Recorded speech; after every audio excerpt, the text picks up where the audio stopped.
ਮਾਦਰੀ ਪੇਸ਼ਾ ਹੈ। ਮੇਰੇ ਪਿਓ ਦਾਦੇ ਤੋਂ ਜ਼ਿਮੀਦਾਰਾਂ ਤੇ ਡੰਗਰ ਵੀ ਅਸੀਂ ਸ਼ੁਰੂ ਦੇ ਰੱਖਨੇ ਆ। First of all I was working in the federal investigation agency as a constable. ਅੱਲਾਹ ਤਾਲਾ ਦੀ ਰਹਿਮਤ ਹੈ ਹੋਈ ਹੈ, ਅਸੀਂ ਆਪਣਾ ਜ਼ਿੰਦਗੀ ਬਿਹਤਰੀਨ ਗੁਜ਼ਾਰਨੇ ਆ ਪਏ। ਆਪਣੀ ਔਲਾਦ ਨੂੰ ਪੜ੍ਹਾਇਆ ਲਿਖਾਇਆ। ਕੋਈ ਵੀ ਮੇਰਾ ਬੱਚਾ ਜਿਹੜਾ ਉਹ ਗ੍ਰੈਜੂਏਸ਼ਨ ਤੋਂ ਥੱਲੇ ਨਹੀਂ। माशाल्लाह। एक कारोबारी लाइन च है, बेटी डॉक्टर बन गई, माशाल्लाह। ਉਹਦਾ लास्ट साल है पंजवा।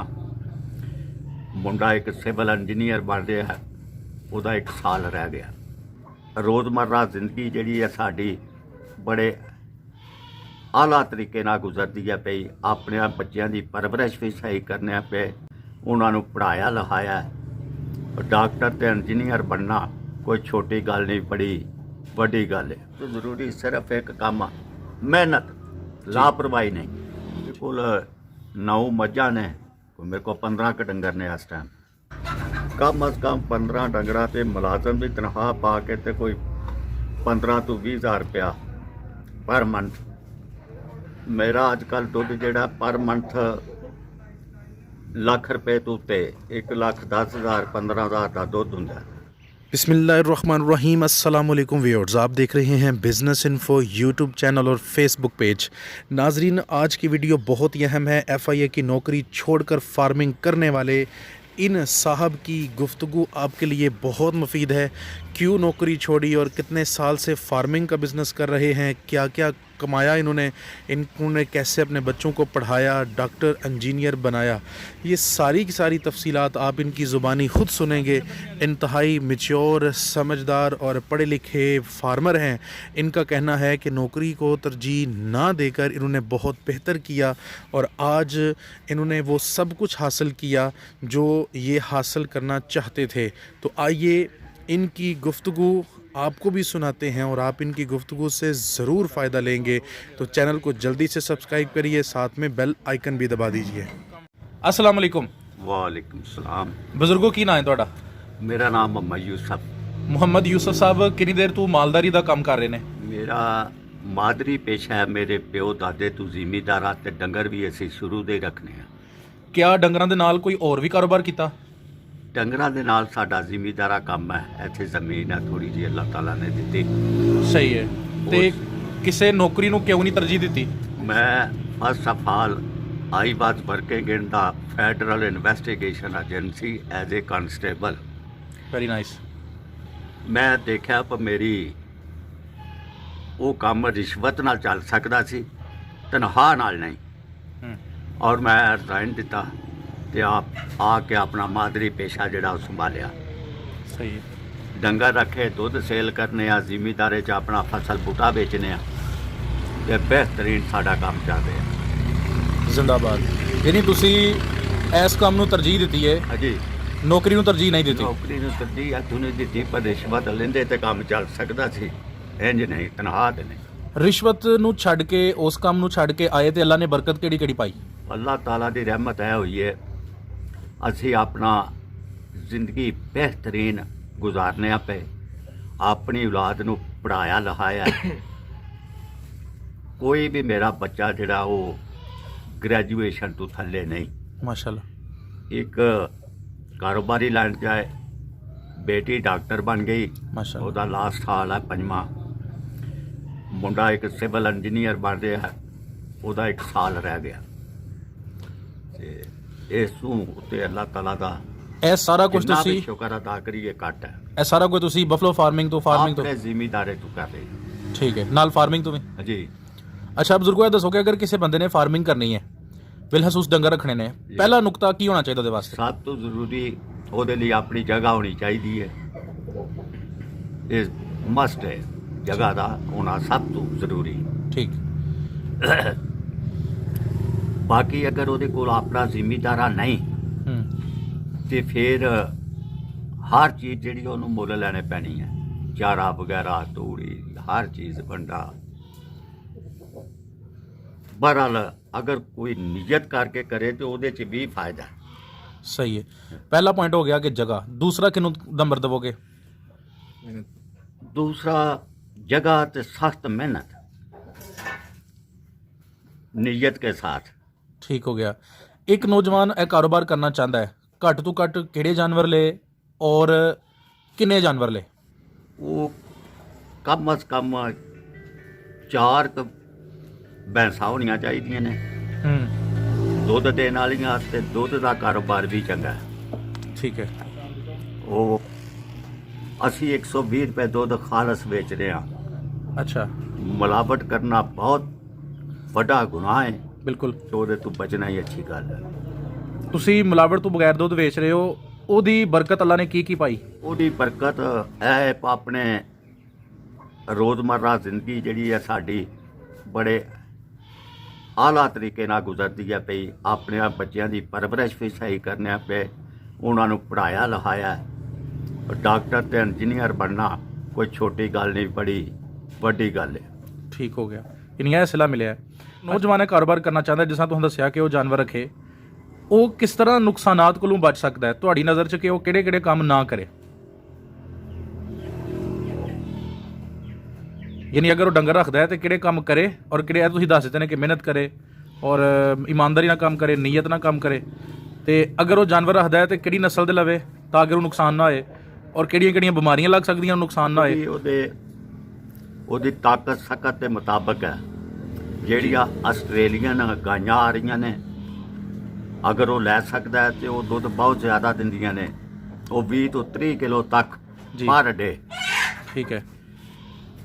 ਅਗਰ ਉਹਦੇ 'ਚ ਉਹ ਤਾਕਤ ਨਹੀਂ ਤੇ ਦੂਸਰੀਆਂ ਆਮ ਡੰਗਰ ਜਿਹੜੇ ਨੇ, ਮੱਝਾਂ ਸਾਡੇ ਆਪਣੀਆਂ, ਉਹ ਲੈ ਤੇ ਉਹਨਾਂ 'ਚ ਵੀ ਫਾਇਦਾ। ਪਰ ਸਭ ਤੋਂ ਜ਼ਰੂਰੀ ਸਿਰਫ ਇੱਕ ਕੰਮ, ਮਿਹਨਤ, ਲਾਪਰਵਾਹੀ ਨਹੀਂ। ਠੀਕ ਹੋ ਗਿਆ। ਅੱਛਾ, ਤੁਸੀਂ ਹੁਣ ਇਹ ਵੀ ਦੱਸ ਦਿੱਤਾ ਕਿ ਆ ਜਾਨਵਰਾਂ ਨੂੰ ਬਿਮਾਰੀਆਂ ਵੀ ਲੱਗਦੀਆਂ ਨੇ ਕੋਈ? ਜੀ, ਜਾਨਵਰਾਂ ਨੂੰ ਬਿਮਾਰੀ ਵੀ ਲਾਜ਼ਮੀ ਹੋ ਜਾਂਦੀ ਹੈ। ਕਿਹੜੀ ਕਿਹੜੀ ਬਿਮਾਰੀ ਕਾਮਨ ਹੈ, ਔਰ ਨਵੇਂ ਫਾਰਮਰ ਨੂੰ ਕਿਸ ਤਰ੍ਹਾਂ ਉਸ ਕੋਲੋਂ ਬਚਣਾ ਚਾਹੀਦਾ?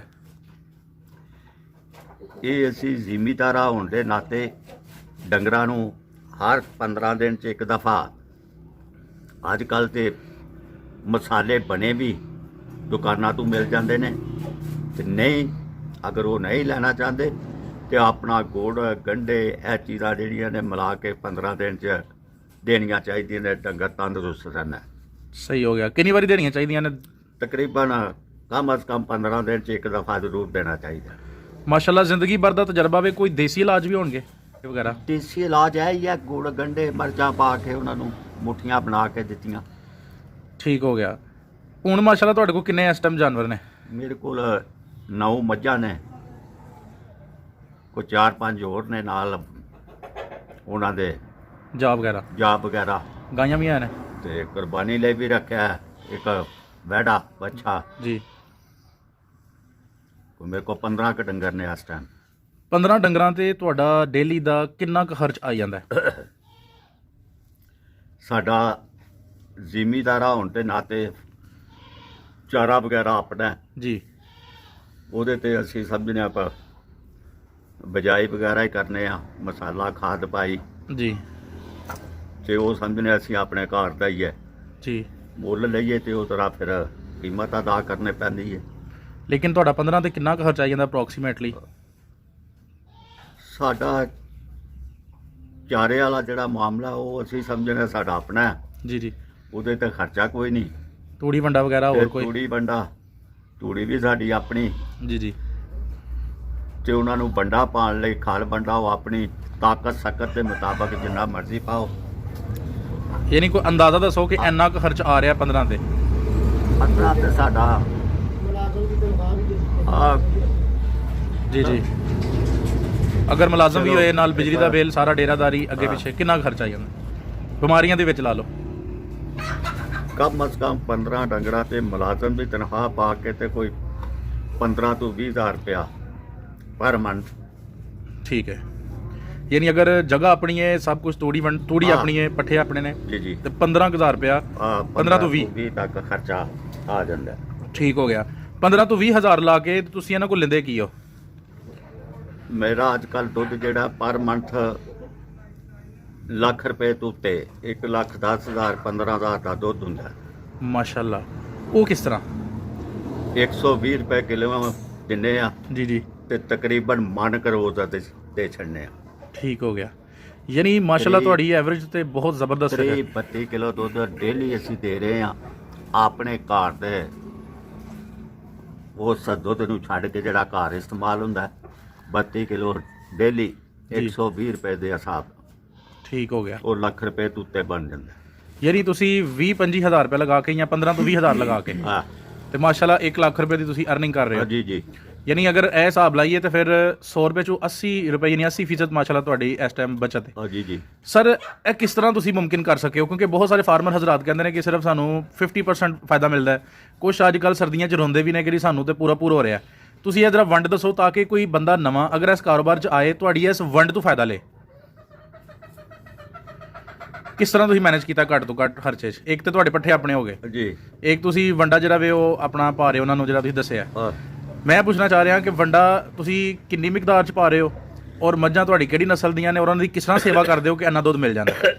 ਪਹਿਲੇ ਵੀ ਅਰਜ਼ ਕੀਤੀ ਹੈ ਜੀ, ਜੀ। ਉਹ ਆਪਣੀ ਤਾਕਤ ਦੇ ਮੁਤਾਬਕ ਜੀ ਪਰ